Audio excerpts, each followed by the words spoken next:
First, I'd like to approve the minutes from previous meetings, and I believe we've all had a chance to review the meeting minutes. So moved. Yes. Minutes second. Minutes approved. All right, we're here tonight to discuss proposed changes to the existing zoning codes. And it's been a long time coming. We've been many years without updating our zoning code. And tonight you're going to hear some of our highlights of what we've come up with and we would like to hear feedback from the community if you have opinions to voice about the zoning regulations as we have proposed them to be at this time. Also, I know myself, many times you get in bed at night and you think of something, oh, I didn't think of that, or you want to bring it up and change it again. So this is a time for the Planning Commission as well, Planning and Zoning, to voice an opinion or bring up something that maybe we didn't think of before. So we want to hear as many opinions as we can, and we look forward to putting together a finalization of our rough draft here. All right, Todd Kinsey is here from Hamilton County Regional Planning, and Todd is going to give us an overview of the work we've been doing. Well, good evening. As Judith said, we've been here for a while. We've been looking at these regulations for a long time. To give kind of a context before I get into the kind of list of changes, what precipitated this looking at the zoning code was actually something that was included in the comprehensive plan. We went through that process, and there were 2 or 3 major things that came out of that we wanted to look at. And so, and I'll touch on those as we keep going here, but so that was the impetus for actually looking at the zoning code. As a zoning professional, I've written a number of zoning codes for communities all over Hamilton County. Our office went through and did an analysis of the existing code, identified a number of issues, as well as those things that were in the comp plan we wanted to include. And what I found was a very old zoning code that was outdated in many respects and contained outdated terminology and some standards that made sense when the village was being, still developing, but no longer had relevancy for a built-out community that's now dealing with issues of redevelopment. So we did our analysis of the code, and the big items that we were looking at related to creating a new district for the village center to achieve the redevelopment ideas that were agreed upon in the comprehensive plan process. There was also a desire to look at the ability to be able to do historic districts as part of a larger plan to market the village as a historic greenbelt town. The regulations for that were done by Pat Sullivan, who's going to speak later, so I'm not going to go into the details there. But there were things like signage, for example, that were lacking in the code, and those are things that were identified as well. So what we did is we did an analysis of the code, and we met with the Planning Commission and the village law director, and we came to the conclusion that it would actually be better to start over, maybe write almost a new code. And I say almost because there are specific sections of your existing zoning code that are still word for word in the proposed public hearing draft. For example, the Greenbelt District, though we originally had made some changes to it, talking to the law director, we found out that we actually couldn't make any changes to it. We were actually going to try to clarify some things and make some improvements so it was a little bit clearer for the community on how things were going to work with the Greenbelt. And so we backed off when we found out that was something that required charter review. The planning unit development regulations that were adopted probably 7 or 8 years ago are exactly word for word in the document. The regulations for cell towers, telecommunication towers are exactly the same. But the vast majority of the code is new. It was the existing code. If you haven't read it, I would encourage you to take a look at it. It's not the easiest document to read. It contains all kinds of cross references, and for kind of a modern day zoning code, it didn't work very well. Not very user friendly at all. It also lacked a number of significant pieces that, from a zoning perspective, that you need. There's virtually no lighting standards at all in the code, virtually no landscaping, buffering standards for any particular new developments where you have a commercial, residential, adjacent to one another. The sign regulations were very minimal, and it was difficult to know really what the standards were. There was also some new things that we talked about, things like, can someone put a solar panel on a roof, and the code was silent on that. So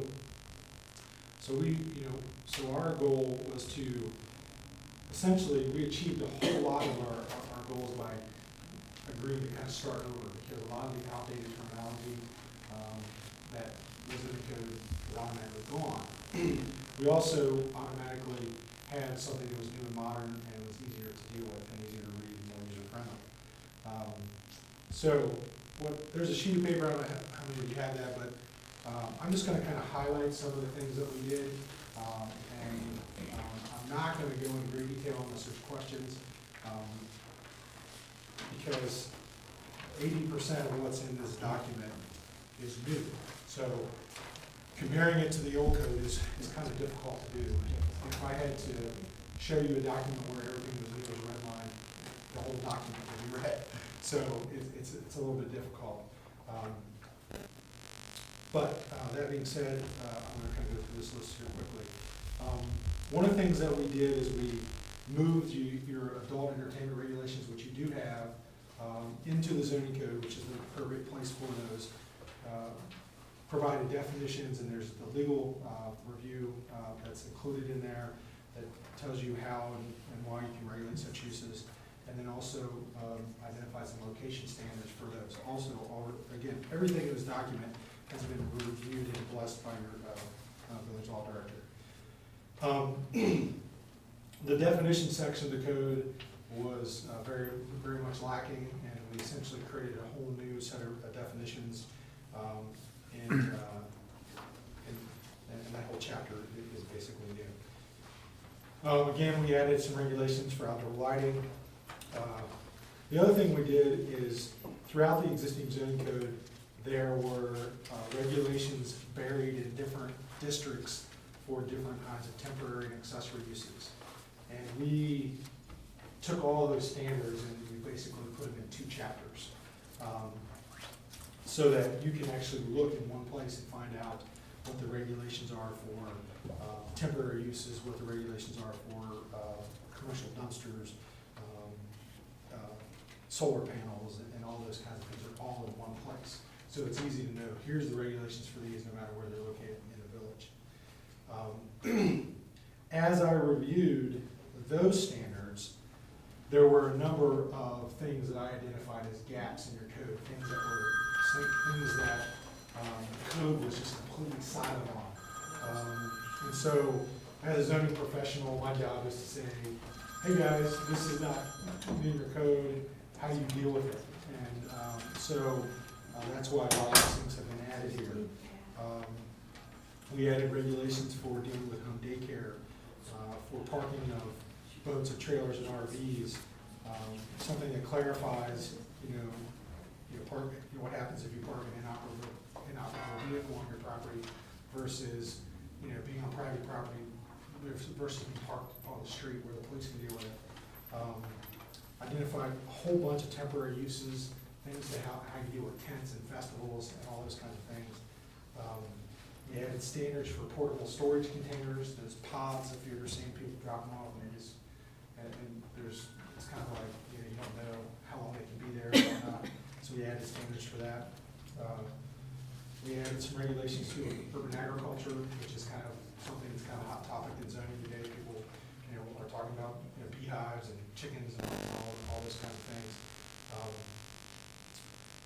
So all of those uses are new and have been added into the code. And all of the regulations that have been proposed here in the village are based on other standards that already exist in other communities, and we've taken them and then individualized them for the village. And obviously, the planning commission had a big role in reviewing those and knowing what's good for Green Hills. We added some regulations and modified existing regulations for fences, walls, and hedges in the front yard, and actually fences for the entire boundaries of the properties. There was another thing where the zoning code had outdated regulations for satellite dishes, and the Federal Communications Commission revised those regulations in the mid-90s, and so we corrected those, and so the regulations are current. Chapter 15 is the new village center district, and it, as proposed, would, there's two pieces of it. There's the text that actually is the district regulations, and then there's the actual map where we're proposing to actually change the zoning designation. And it would largely cover the bulk of the center of the village. Everything kind of in this area would be covered by this new district. Comprehensive plan envisioned the ability for redevelopment to occur. And so we developed a set of standards that promote pedestrian-oriented development, promote mixed uses, and walkability. So that whole chapter is a new chapter with a new set of regulations. The other thing that happened was we added a whole chapter to deal with the ability to allow local historic districts to be designated. All those regulations are new, and this will cover those. We added chapter 19 to deal with landscaping standards, streetscapes. We added chapter 20, which is regulations for off-street parking. There were actually no design standards in the existing code for parking. So the code includes regulations that tells you how many, the design, the minimum dimensions, setbacks, maintenance requirements, all those kinds of things. We added a comprehensive sign chapter, so it tells you what's allowed in residential, commercial, and temporary uses, and all those kind of things with signage, which were not included in the code. It also clarifies the duties of the village council, planning commission, and board of zoning appeals with regard to their role in the review of the development process. And I say that because there were actually inconsistencies in your code. There were places where it said the planning commission reviewed conditional uses, and there were places where it said the board of zoning appeals reviewed conditional uses. There were, and it's one of those things that as changes were added to the code, there was just cross-references that weren't checked, and it just created some confusion. So again, we double-checked all this with the charter and with state law, and so all those regulations and requirements are accurate. The other thing that we did, which is probably one of those most significant things we did, is we added the site plan review process by the planning commission for all multifamily commercial uses. And I say that because that is really a significant duty. And the existing zoning code the existing zoning code is interesting in that some of the commercial districts require the planning commission to review the plan before it goes to construction, and other commercial districts did not. And that doesn't really seem, from my perspective, given the ability to size to make any sense. Also, the reason we added the multifamily uses into it is because within the village center, you could have a freestanding multifamily structure get built, and it would correspond to the commission ability to do that review. So in the commercial districts, and we're looking for multifamily in the village center district, we're given site plan review ability to the planning commission. So that is kind of a very quick overview. The thing that I can't express enough is that the vast majority of these changes are just really modernizing the code to have current standards that just did not exist. The things that may affect residents the most, temporary uses, is really, it's not something where I'm saying this is what has to happen. I'm saying these are the standards that exist in those communities. So I'm coming to you as a zoning professional and as a professional planner and saying, here's what's in your comprehensive plan. And in order to achieve that, a tool that helps you, one of the tools that helps you achieve that is your zoning code. Without the right zoning regulations, you can't build you can't build what you envision. So we had to correct those things. And the other things, from my perspective, that we've introduced are really best practices that exist in other communities. This commission and your village council will have to decide if all of them are appropriate for you. So I feel like that we have given this a very thorough review. The planning commission has had a number of meetings. We've met with your law director, and I think they're on board with all the changes. So with that, I don't have any other anything to say, except if there's questions to answer. I'll try. So. Thank you, Todd.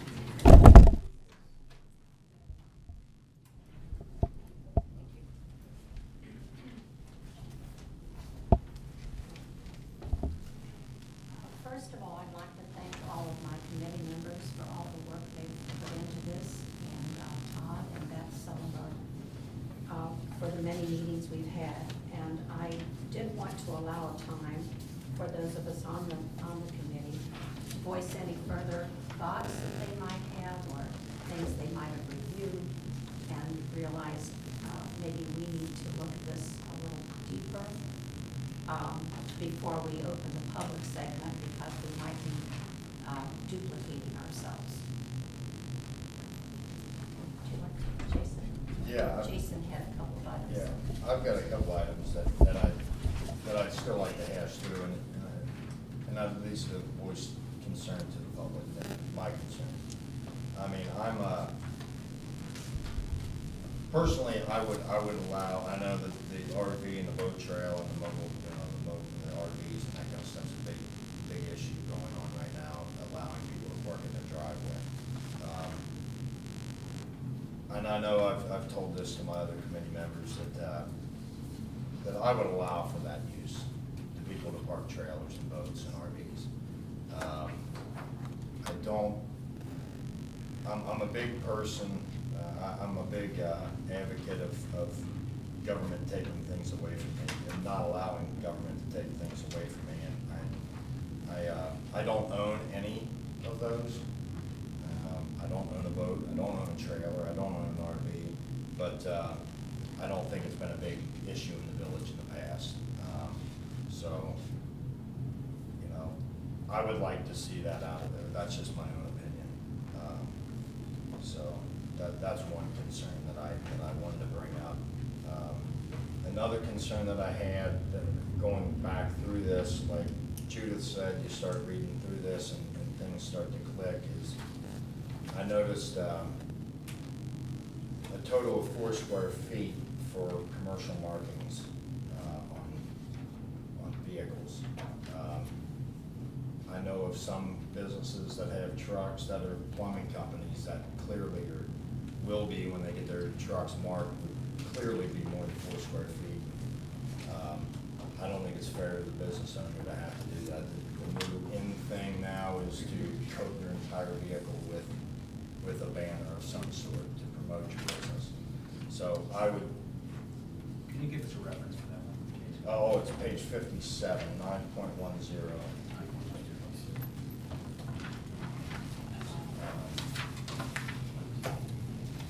So I don't want to name the plumbing company, but I already know he has a long last name like myself, and that would clearly take up more than 4 foot by 1 foot on the side of a van or a truck. However, and at first I didn't even agree with the over 7.5 feet, but But I do now, because I don't want tow trucks and box trucks and dump trucks parked on city streets. That's, to me, that's a different classification. That's a giant fleet vehicle, and it doesn't make sense. If I own part of a U-Haul company, that means I could just park all my trucks all over the place, and that's not.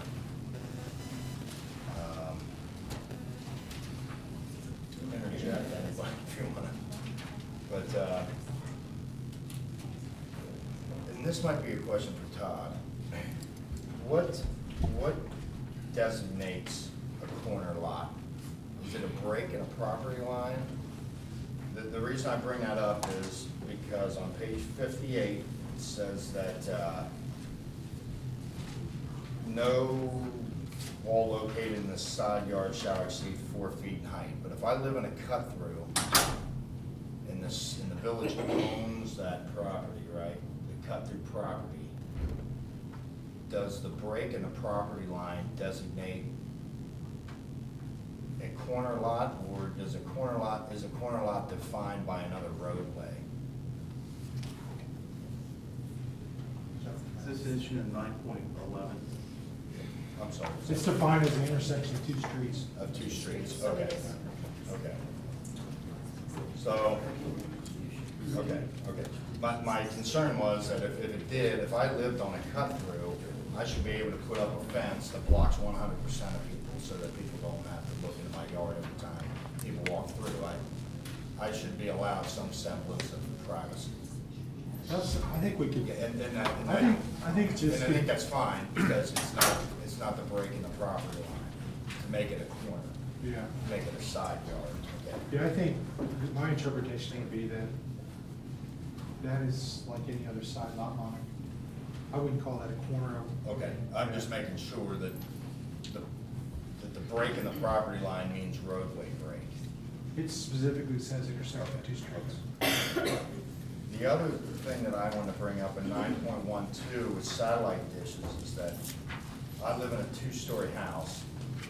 Tell me if I'm reading this wrong, but it's just on page 59, 9.12. No satellite dish shall be erected on the rooftop of any residential, commercial, apartment building, school, church, or building, or any other building, unless, of course, you're in the commercial zone. I have a two-story house. Okay, well, let me stop you there, because Okay. it's important to read the very first line of this. Okay. For residential districts, it only applies to satellite dishes over 1 meter in size. Okay, so three. So basically what it is, in the 90s, when the FCC they changed the regulations, anything under 1 meter is exempt. That's why people can put them on the rooftops, anywhere they want in their yards. They're exempt from, because under federal law. Okay. So this means you just couldn't put a gigantic one on your roof. Okay. So, yeah, if you're joining the SETI project, you can't put a big radio telescope on your roof. Right. But, you know, Right. DirecTV or one of Okay. those are exempt from any regulation. And C, why is C in there? Because I think every satellite dish comes with a marking of DirecTV or Dish. Again, for over 1 meter. 1 meter, okay, It's the okay. big ones. Okay. And you know what, it's probably not an issue, but I mean, you could delete that if I remember better. I think at the point that someone built a 1 meter satellite on their roof, you probably would care less about the advertising at that fast. Right. Well, I think it's good though to bring these points Oh, up, because absolutely. I'm sure it helps the public to get an understanding. Absolutely. Yeah, I only got two more little ones. So 9.18 on page 62. B, location of screen. So any such accessory use or structure shall be screened on 3 sides by a fence or wall from view from public streets and any abutting properties located in a residential, office, or commercial district. The village owns dumpsters beyond the village K. Those will have to be screened, is that correct? That'd be great. The grandfather. Okay. Just, I didn't know how that use is. It's a movable structure, but not a movable Well, structure, so.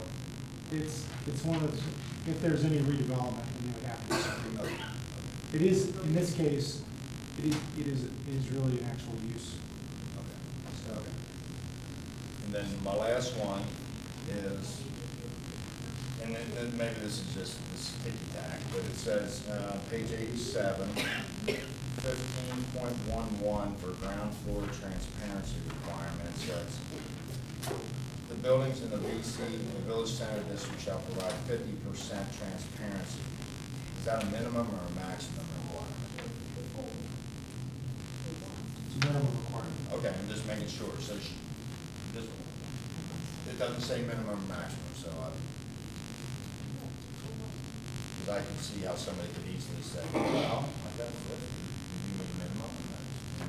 That's a great point. You probably should add, provide a minimum of in front of 50. And that's all I really have.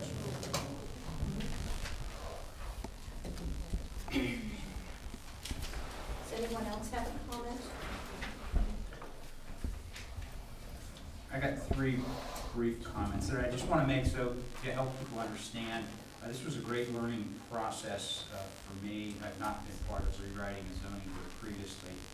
One thing I think people should bear in mind is that existing conditions that are non-conforming are not required to be changed immediately. So if you have something that's non-conforming to what the new code is, suppose there's something with fences and your fence won't conform in the future, it doesn't mean that you have to rip out your fence. So I think that's one thing for people to understand. And then I just want to shed a little light about how I went about some of these, because I've got mixed thoughts about things like fences, things about RVs, the historic districts. And if there was a regulation that we discussed, and I wasn't sure whether I was supportive of it or not supportive, I opted to include it in so that citizens could talk about it, because if we didn't put anything in that could be a potential controversial type topic, then you would never have an opportunity to voice your opinion. So my preference was to include things, if I was unsure whether or not I supported it, I tend to try to get it to be included so if you could. And then the last point, a lot of these things that we talked about, there was research done. Todd just didn't come to us and say, hey, the standard right now is yada, yada, yada. We looked at other codes from surrounding communities. Jason was gracious enough to go out and shoot elevations on things, measure distances, etc. So this is a pretty unique village from a planning standpoint, because that is our history and our heritage. And so we did a fair amount of research to say, oh, over an I section, what does this mean? Does it mean the same thing in J section or the same thing in A block? So I want people to understand that there was a fair amount of research that went in, but we certainly don't think that we have every opinion expressed on the code, and we welcome your thoughts. Okay. I did want to say, I know this is much like putting together a homeowner association.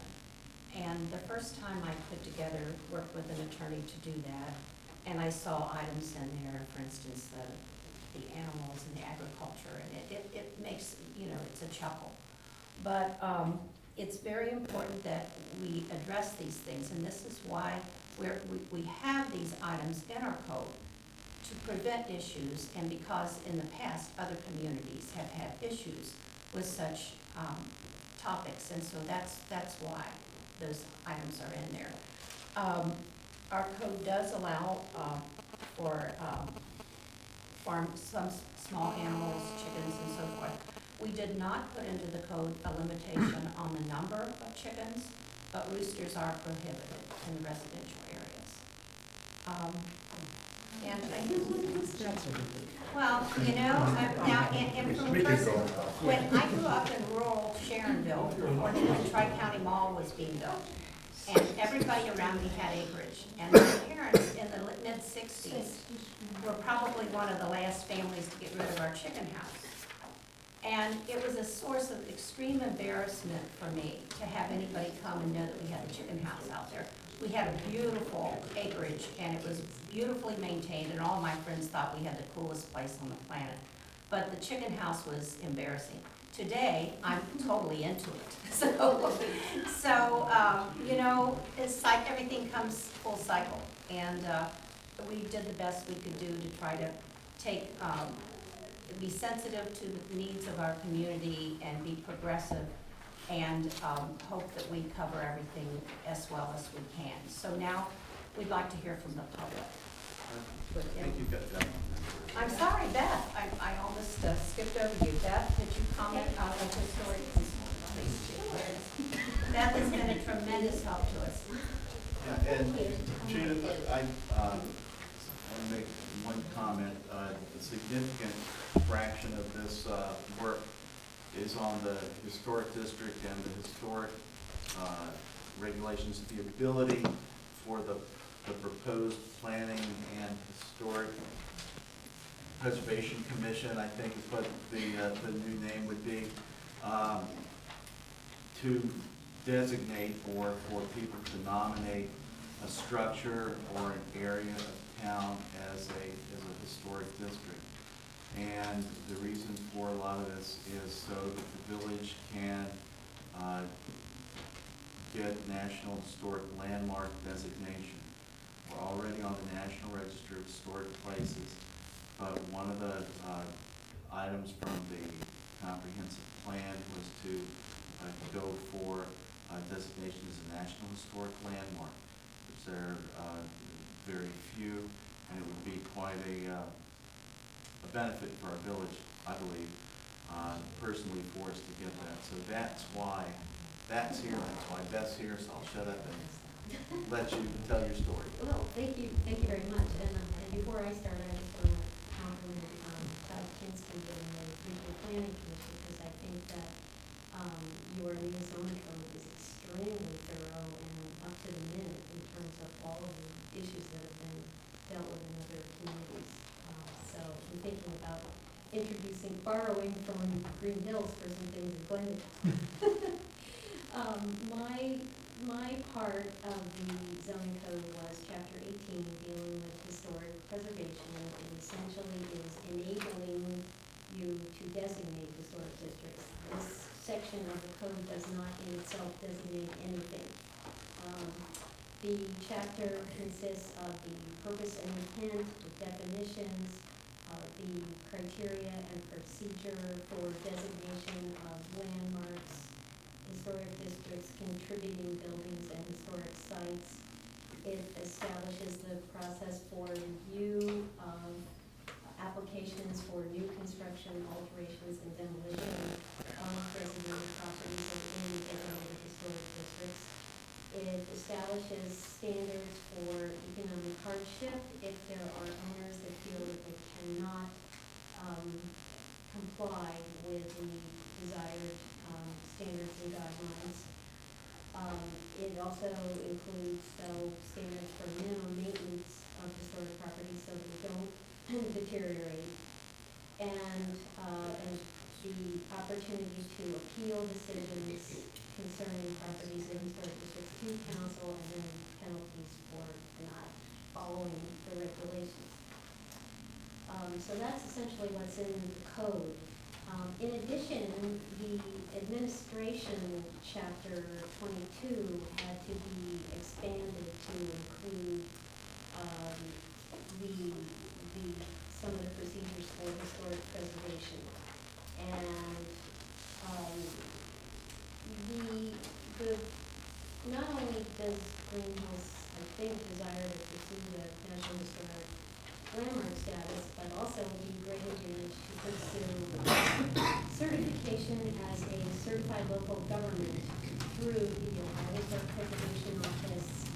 And this is a program of the National Park Service, a national program, and what it does is provides guidance so that your historic preservation program will be up to current professional standards, and that it gives you opportunities for technical assistance from the Ohio to apply for grants, which can be used for further National Register work or designation of historic properties or historic inventory or even capital projects. And in order to qualify for the CLG program, there's a whole checklist of provisions that you need to have somewhere, either in your zoning code or your rules and regulations or your charter. And we incorporated some of these things in chapter 22. There were things that didn't quite fit in chapter 22. And so I looked at your rules and regulations, which were last adopted in March 2010, and made some additions to the rules. And you have copies, I think dated May 1st. And it included 4 new sections or articles. Article 3, which has to do with the membership and technical expertise of the commission. And Article 3 is on the 4th page. And it specifies that the commission shall consist of 5 members, including the mayor, 1 council member, and 3 citizens of the municipality appointed by the mayor with approval of council. It adds this language that at least 2 members of the commission shall have expertise in historic preservation or a related field, including architecture and history. And if that expertise is not available in the community, it may be provided by a non-resident who meets the professional qualifications standards. It should not say archaeology there. Used by the National Park Service and published in CFR 36, Part 67. So, okay, the other new articles are Articles 8, 9, and 10. And 8, which is on the 9th page, Article 8, is for notifications and reporting, and it requires that the municipal manager shall in writing notify each applicant of appropriateness or designation of any commission findings and or decision, and a copy of said notification shall be maintained in the working files. And that, and then in section 2, that there will be a written annual report each year to the Ohio Historic Preservation Office to comply with the CLG status. It's a tally essentially of how many certificates of appropriateness were approved and declined, and if any new properties were designated or demolished, and so on. This is just a standard requirement of the CLG program. Article 9, consultation and continuing education encourages the commission to seek expertise for National Register nominations and other actions where that expertise is needed, and to encourage members of the commission to attend training once a year. And then Article 10 has to do with maintaining or initiating an inventory of historic properties. And this should be an ongoing process as properties turn 50 years old, then they become eligible for the National Register and should be reported. And CLG grant funds can be applied for to do this. Just one thing that we should probably deal with, and that is that in chapter 22, section 22.2, A, it refers to the planning commission being composed of members as provided in section 6.02 of the Greenhouse Charter. And it doesn't mention the rules and regulations here. And this is why I wondered if there were an amendment to the charter required to add these additional requirements for expertise in historic preservation among members of the commission. That's still unresolved, and I know that there's reluctance to amend the charter. Either we have to amend the charter or we have to amend 22.2. Well, I'm in the process of putting together a charter review committee. Oh, That I'll have the council for their ratification the 1st of July is my goal. good. And so, Okay. anyway, Yeah. that's going to be a comprehensive charter review. Good. And this is obviously a good thing for you to put on their work list. Okay, well, the other thing that you mentioned already was the possible changing of the name of the commission to the Planning and Historic Preservation Commission. And up to this point, we had decided not to do that. We could reconsider that. I'll weigh in on that. This section that you referred to, Yeah. as well as the discussion about changing the name, Mhm. were things that the law director indicated that required charter. Mhm. Yeah. So that's something So that can that's certainly be. I think if this thing's gonna pass before any charter changes, then we probably ought to not do anything that would be in conflict with the charter and give it to the commission to look at. As it's written, there are conflicts. There are not. Correct. But I think in the short term, amending the rules of the planning commission, that's a ministerial act, I think, of the planning commission, that could be a short-term type approach. And also, if you haven't designated Yeah, right. historic districts or properties, then it's, To move this year. yeah, at least for the time being. So, any questions? Yeah, I have one question. You mentioned 50, a building being 50 years old. Mhm. Now, a building over 50 years old is not always considered historic because it may not fall into the body of the buildings that made minerals historic, right? Well, yes, I mean, it's not all, I mean, the 50-year-old requirement is a minimum requirement. Right. The building also has to have Certain historic aspects of it, significance right. or architectural significance and have integrity of materials and Right. design. Because the majority of homes are also over 50 years old, Yes. but they're not all. But not all of them are Right. now registered Have as districts. historic significance. Right, I just want to make sure that that was just. Anything else? Thank you so much, Beth. Madam Chair, can I just point something out before you get started? On Absolutely. the public comment?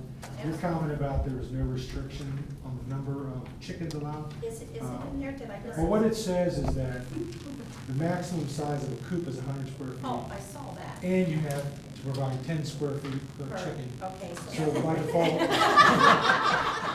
if you build the largest coop, you could have 10. 10 chickens, okay. Yeah, I An egg is not considered a chicken. No, not there. 10, there we go, I'm that not cleared going it up. there. Thank you, Without any Tom. roosters, those aren't gonna be chickens. I didn't do the math on that, thank you. Just for the record, I just wanted to. Very good, very good, and I think that's appropriate. Plenty of chickens. Okay, moving right along.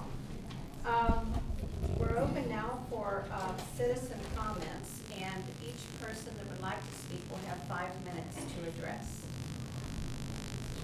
Take the podium, please.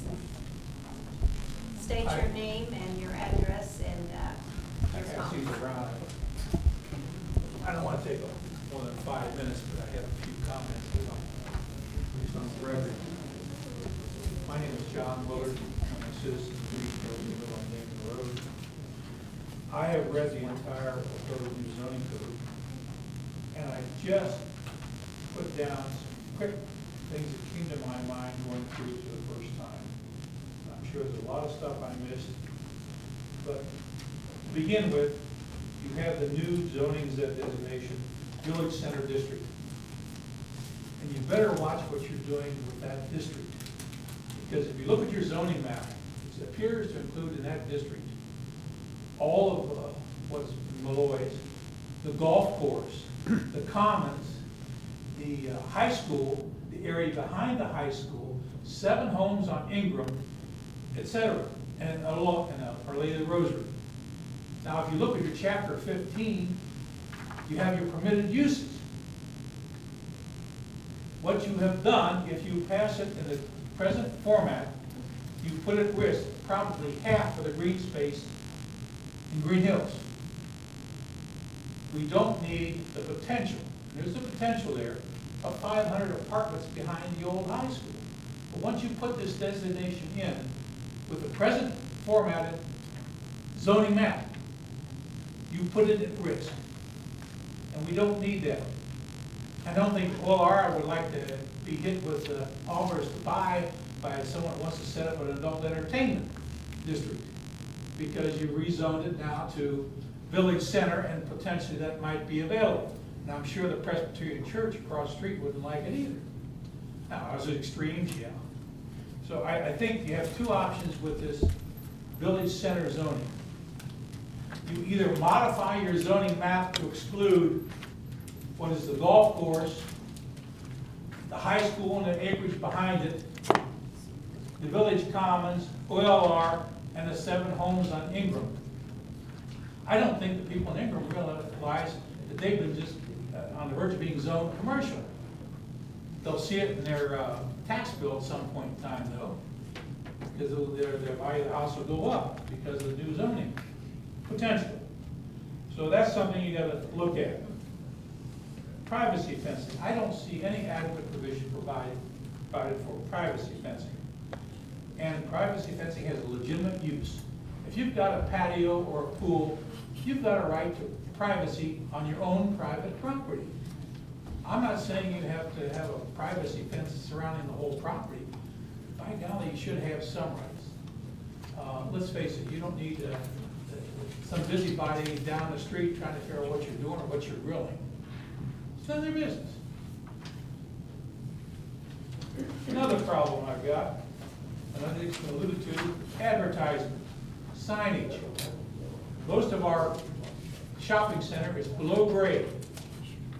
You've got to permit bigger signs and lighted signs and rotating signs, and I don't care, neon signs flashing.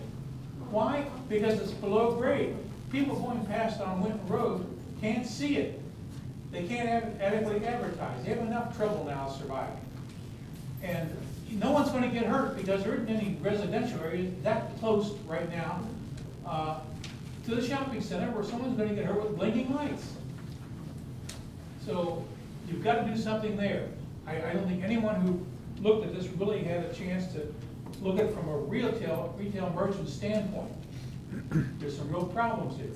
Also, the problem, I think it was alluded to, with bans, with signs. I really don't think I have a serious constitutional question whether you can limit the size of signs on vans. They're wheels. It's a vehicle that has a license. It's rolling around. It's not a fixture on a piece of property. So I think you really have a serious issue about trying to control the size of signs on vans, or the plumbers, it was mentioned. You should have a right to do that.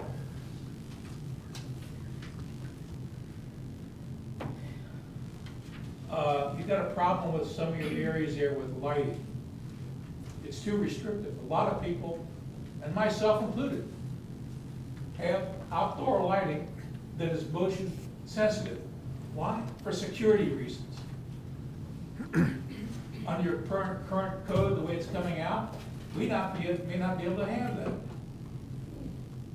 Also, with all the stuff in this code, all the changes, probably 2/3 to 3/4 of the homes will be non-conforming in some manner when this is passed. Now, the problem with being non-conforming is you have to go to court to prove that you're non-conforming.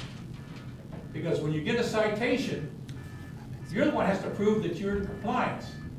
You're guilty until proven innocent by yourself. Time's up, sir. So I urge you to look at some of the other comments I have there. It's not exclusive, but it's a starting point. Thank you. Thanks, Ben. Thank you very much. I also have some extra copies of this. I don't know if there's enough for everybody, but Just, a couple of items of clarification. You brought up adult entertainment. That's not a permitted use in B1 or B3, which is Village Center in B. It's only a conditional use in B2. Privacy fencing is permitted up to 6 feet high, as it is currently in the rear yards and the side yard. Well, rear yards, anything, the side behind the front corner of the house. Are we sure about the village center map containing? Yes, he's accurate. Exactly. He accurately described it. Okay. And the golf course, of course, the use of the golf course can't be changed except by, according to the charter, except by vote of the people. So it we still can't. leaves the other areas open though. Yeah. The high school and the commons. Well, behind the high school, I think is Greenbelt too. Anything behind that building Yeah, but is all Greenbelt, which is. the surveyor's gonna tell you where it is. Yeah, but I mean, according to that map, that's all Greenbelt, and again, use can't be changed without, charter change. All right. Are there any other comments or anyone that would like to speak? Please come on up. I'm tempted to ask about visitation for roosters and what rights. I'm Ken Huff, 50 Hadley Road, also an applicant for the Charter Review Commission. So, my question is kind of following up on Mr. Bree's remark on public involvement. When I look at Chapter 17, I think that's the Planned Unit Development, the acronym, there are some time limits expressed there for expert counsel and 14 days, those kinds of things. I've noticed with village council, and it's very common to a lot of government processes, things can be introduced on an emergency basis. Doesn't mean it's a crisis, it simply means it's being introduced and acted on immediately that meeting. So I'm trying to express the concern that, let me ask it another way. I don't know if that emergency process would be available, so Planning Commission could do something, and 15 minutes later, Village Council convenes, and on an emergency basis, they go ahead and approve that thing, and there hasn't, whatever it is, there hasn't been a chance for public comment. Well, I don't believe that's possible, sir. I would say two things. He's correct, it's not possible. Okay. Secondly, the PUD chapter in its entirety is already adopted in the code. That's actually not new. So those regulations, I'm not saying you shouldn't be able to comment on it. I'm just saying that those have been in existence for 7 or 8 years. But the process, if you go through the entire preliminary plan, all the requirements for final plans, there's absolutely no way you could do that with Lincoln and I and kind of a behind closed doors, quick approval. That answers my concern. Thank you. Thank you very Thank much. you, Scott. Are there any other comments? Please come forward. Yeah, I'd like to ask some questions. I just have 2 questions. Could you state your name and your Are address? we rezoning because of the comprehensive regional planning? And do we have to follow the regional planning? Just 2 questions. Well, Me comment? would you comment? Well, the only rezoning that is proposed is for the village center. And the village center boundaries and the vision was actually developed as part of the comprehensive planning process. So only those properties would be rezoned. That's one piece of this, but that's the only properties that the designation would change. Yeah, that's the only actual rezoning Correct. of anything. All the other, You're in R1 now, you'll still be on. All the existing zone boundaries and designations would remain the same. And the other thing I should say is that, I just want, because I don't want to give great detail, but I think this is kind of a broad comment for everyone, is that you have to realize that the zoning code for the village was originally adopted in 1966. So every building that was built before 1966, I would say the vast majority of those are probably not complying in some way. Because if you looked at the setback standards that exist today, they actually are a little more restrictive than what we've changed, especially for accessory and side yards. So I think in a way, this actually is an improvement. So we actually, by doing this, might actually take some buildings that are not complying and make them legal. And it's typically not how it works. But if you actually looked at the way the setbacks were set up before, you would take a width and then the width of the lot, and then you took the width of the building, and then you took a percentage of the building, and so much of that, that's how you figure the side yards, and it's really, quite frankly, a nightmare to administer. So we did an exhaustive study and looked at hundreds of lots in the village and looked at all the existing setbacks. So we tried to develop new standards that actually made that problem less of a problem. Thank you. Is that it? No. If anyone would like to speak, please come up. And Have please a do give your prepared name and statement, address. and I'm responding to what I've heard. I'm Betty Baker, 34 Beckford Drive. I would like to say for the boats and the RV, and I believe you said you didn't think there was a problem, and there may not be, but I would say to you a lot of it is because the residents have the perception there are restrictions. And so a lot of people think they are not permitted. And my thing is that some places, the vehicle in question takes up the driveway or the side yard of the resident, and therefore they use the streets for parking their automobiles. And then there are other residents that don't have anywhere to put their cars. We have people with 6 cars. And I don't think that we're unusual on my street. And I'm glad to know that the chickens have the right space for good. I was seeing all these chickens in these little houses and the unregulation. But anyway, I think I want to say thank you to be doing this. We do need it. And I like all our historic designation. And I tout our story all the time and invite people out here to see us. But I just want to say some things haven't happened because they also believe, a lot of people, and I know this to be true, that there's certain restrictions on fences. And the other thing I would like to say is protection of the greenbelt. And I know that that's all in code and it's all in what have you, but it has not always been enforced, either totally or equally. Some people have been permitted to do things that other people were not. I've been out here 40-some years, so I'm not new. So whatever you come up with, I'm for equality. Thank you. Thank you so much.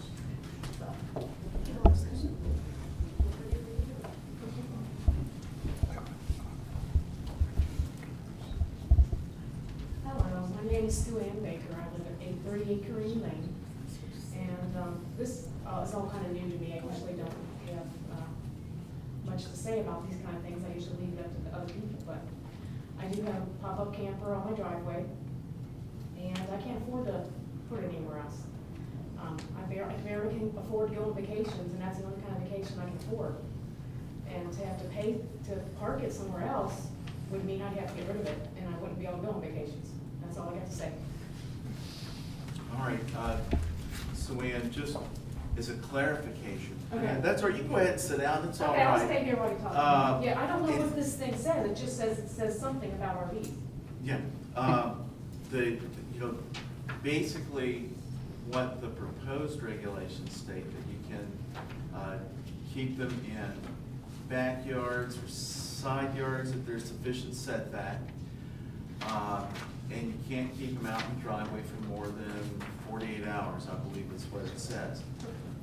It is strict, so. What if you don't have Right room on the there. side of your yard to Well, get in the backyard? That's, again, this is a proposed regulation.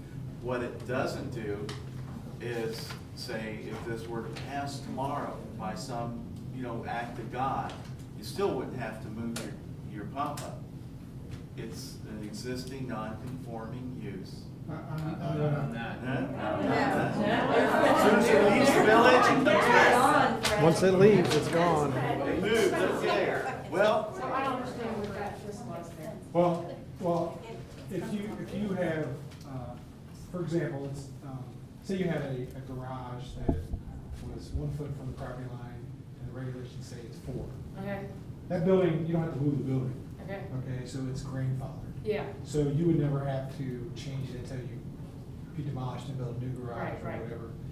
And so those kinds of uses, like a sign, for example, that doesn't meet the current regulations, is grandfathered, it can stay there forever. but if the as long as business it's in gets condition. sold, then it has to change or something. Well, Not even? if the use changes.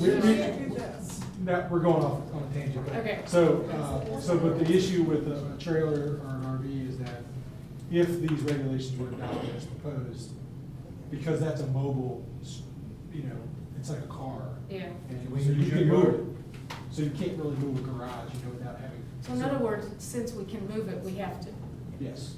okay. that's, okay. And so your comment My still comment stands? is, Thank you. my comment is we should be allowed to put our RVs on our property, on our driveway. All right, Thank you. thank you. And Todd, can you just make a comment? Can you make a comment about other municipalities? I don't have it in front of me, and it's probably not